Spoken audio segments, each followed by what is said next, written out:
ایک اور حدیث میں حضرت ابو ہریرہ رضی اللہ تعالی عنہ سے مروی ہے کہ ایک مرتبہ رسول اللہ صلی اللہ علیہ وسلم نے صحابہ کرام سے فرمایا تم سب جمع ہو جاؤ، میں 1/3 قرآن کی تم پہ تلاوت کروں گا۔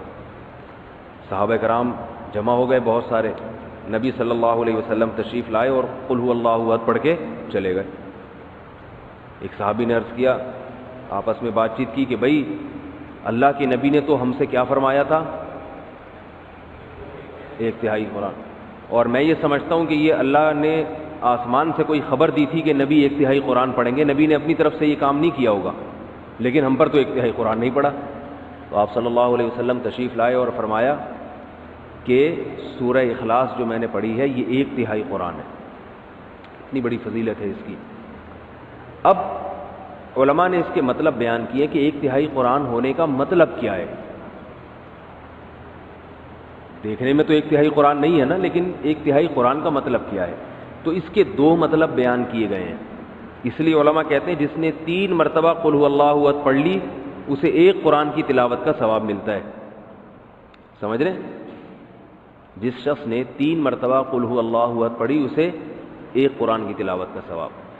اب اس پر اشکال ہوتا ہے کہ 3 مرتبہ قل هو اللہ پڑھ کے جب 1 قرآن کی تلاوت کا ثواب مل رہا ہے تو الحمد سے لے کے والناس تک قرآن مجید پڑھنے کا فائدہ پھر کیا ہے؟ سوال ہی سمجھ میں نہیں آ رہا، جواب کہاں سے سمجھ میں آئے گا؟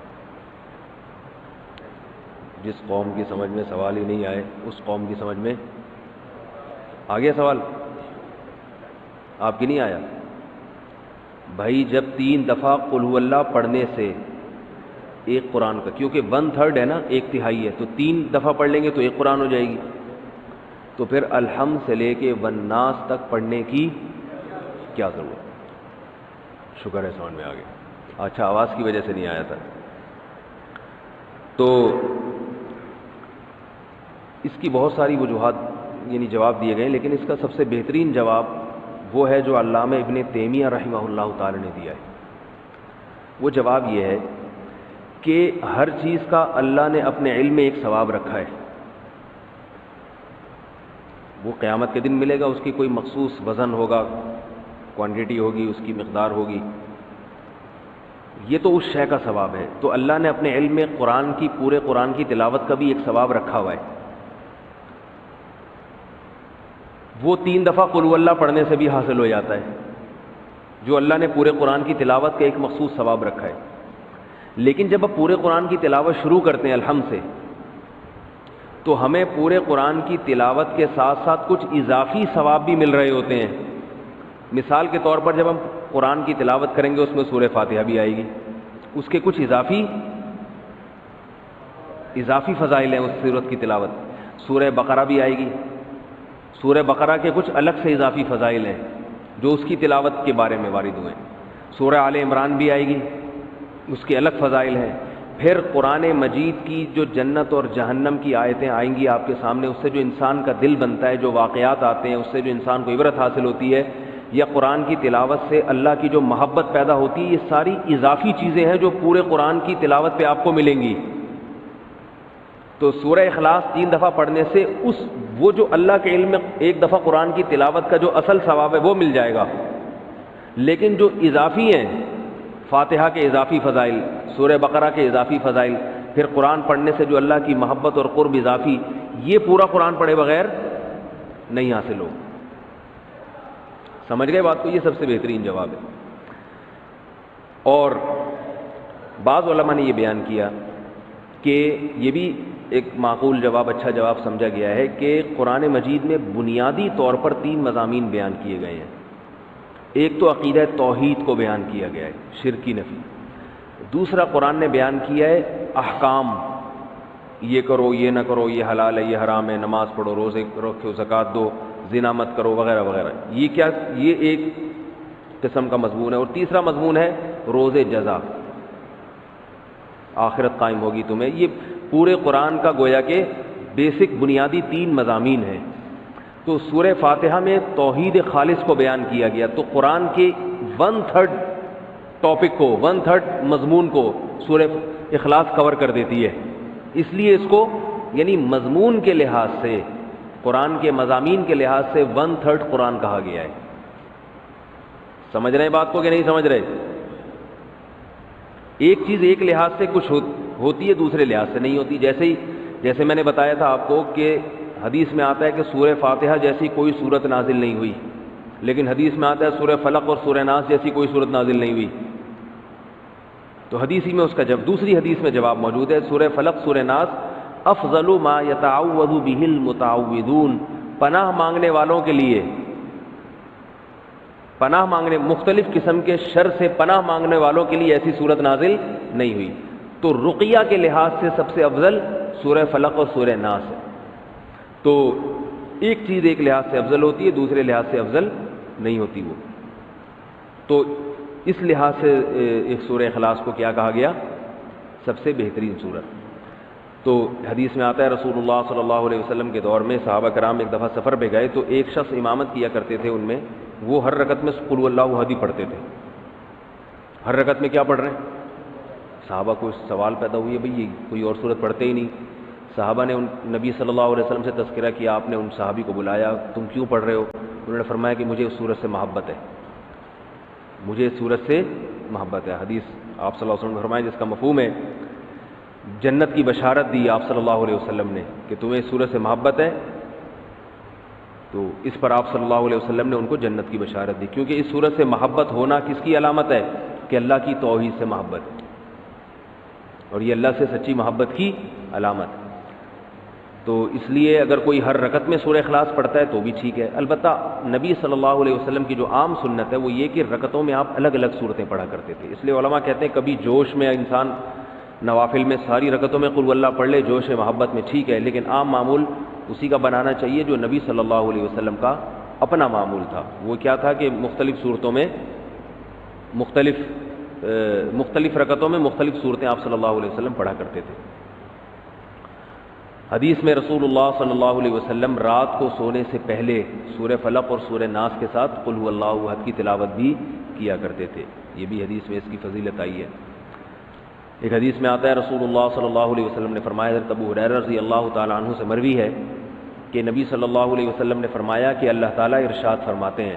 جب نبی یوں کہتے ہیں کہ اللہ نے ارشاد فرمایا تو ایسی حدیث کو حدیث قدسی کہا جاتا ہے کہ اللہ تعالیٰ فرماتے ہیں کہ کذبنی عبدی ولم یکن لہ ذالک، میرے بندوں نے مجھے جھٹلایا حالانکہ میرے بندوں کے لائق یہ نہیں تھا کہ مجھے جھٹلاتے. وشتمنی عبدی، میرے بندوں نے مجھے گالی دی ہے، ولم یکن لہ ذالک، حالانکہ ان کے لائق نہیں تھا کہ اپنے معبود کو گالی دیں. کیسے؟ پھر اللہ کے نبی فرماتے ہیں کہ اللہ تعالیٰ نے فرمایا کہ میرے بندوں نے کہا لن یعیدنی، میرے بندے نے کہا لن یعیدنی ابدا، اللہ مجھے دوبارہ زندہ نہیں کرے گا، کما بدأنی، جیسے پہلی مرتبہ پیدا کیا تھا. تو یہ مجھے جھٹلایا، حالانکہ جس نے پہلی مرتبہ پیدا کیا ہو اس کے لیے دوبارہ بنانا تو اور آسان ہوتا ہے. یہ اللہ کے الفاظ بتا رہا ہوں، نبی نے جو فرمائے. تو اللہ فرماتے ہیں کہ حالانکہ دوبارہ بنانا تو پہلی دفعہ سے بھی آسان.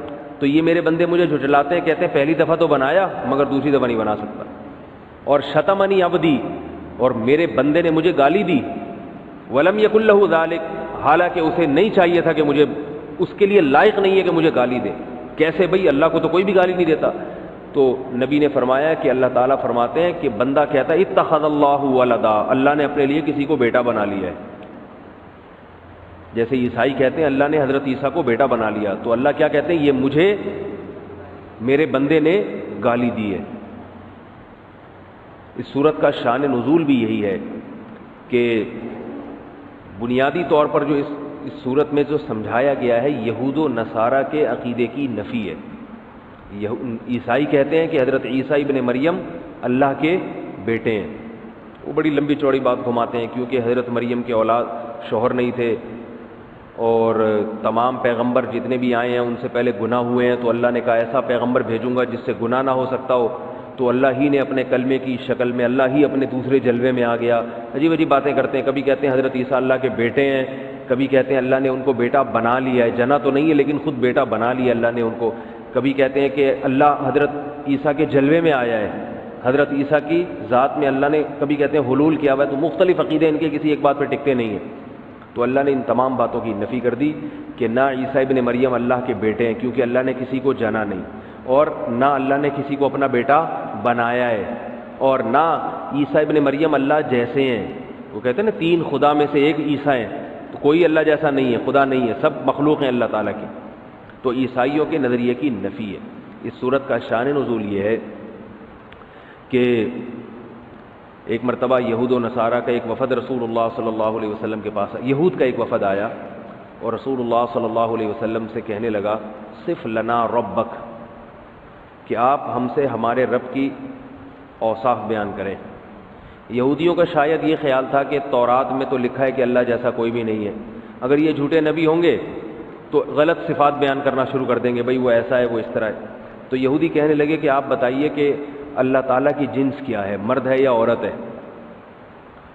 اور کس چیز سے بنایا گیا ہے، کس چیز سے بنایا گیا، من الذهب ام من الفضة ام من النحاس، سونے کا بنا ہوا ہے، چاندی کا بنا ہوا ہے یا پیتل کا بنا ہوا ہے، ہمارا جو رب ہے جس میٹر سے بنا ہے وہ میٹر کون سا ہے۔ تو اس پہ یہ صورت نازل ہوئی، اللہ احد اللہ الصمد، بے نیاز ہے، لم یلد ولم یولد، نہ جنا گیا اور اس کا کوئی ہم پلہ نہیں ہے۔ جب ہم پلہ نہیں ہے، لیس کمثلہ شیء، جب اس جیسا کوئی ہے ہی نہیں ہے تو سونے یا چاندی یا پیتل سے مثال ممکن نہیں ہے، کیونکہ یہ تو مخلوق کی مثالیں ہیں۔ اللہ مخلوق سے بالکل الگ ہے، ماورا ہے، ہماری عقلوں سے بالا تر ہے، تو اس کے پیتل مثال میں پیش کرنا، سونا مثال میں پیش کرنا یہ ممکن نہیں ہے۔ ایک روایت میں آتا ہے کہ مشرکین نے کہا، مشرکین مکہ جو تھے نا وہ نسب کی بڑی بحث کیا کرتے تھے، نسب کہ اس کا نسب کیا ہے، اس کا نسب کیا ہے۔ تو انہوں نے کہا کہ اے محمد آپ اللہ تعالیٰ کا نسب بیان کریں کہ اللہ کا نسب کیا ہے۔ تو اس پہ یہ صورت نازل ہوئی، لم یلد ولم یولد، نہ اس نے کسی کو جنا نہ وہ کسی سے جنا گیا، اس کا کوئی نسب نہیں ہے۔ الاول سب سے پہلے ہے